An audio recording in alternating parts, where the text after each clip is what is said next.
بيتك عمره ما يبوظ فجأة، ياما ندهلك وانت اللي طنشته. مش فرحت بالدهانات والجبسون بورد والبيستاشيو واللاتيه والفانيلا مش فرحت؟ قبل الصيانة. خلينا نتعامل مع إن البيت هو مجموعة بنود أو مواد خام دخلوا مع بعض وكونوا لك المنتج النهائي بتاعك.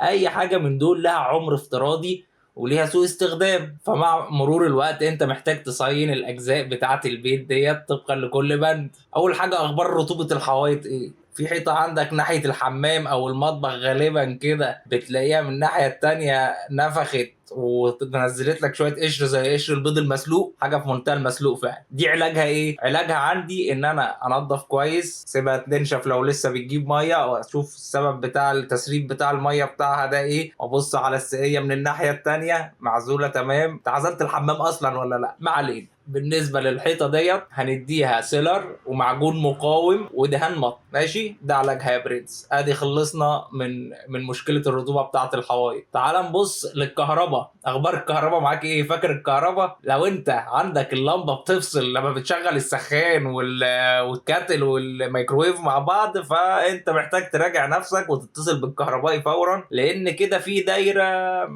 على حل شعرها. في حاجه بايظه. الدنيا مش مظبوطه كده، الدنيا مش بخير معاك. الالموتال، الشباك الالموتال الجرار دوت او ايا كان مفصلي او اعمل ايه معاك؟ بتحتاج 3 4 يشدوه معاك يقفلوه ويفتحوه. لو كده حلها عندي في حاجه اسمها داست ريموفال، مزيل اتربه. ده بتيجي على المجر وعلى المفصلات بتاعه قطاعات الالموتال عندك سواء شبابيك او ابواب، وبترش. ولو معاك حته برضو ايه تمسح وترش كمان رشه.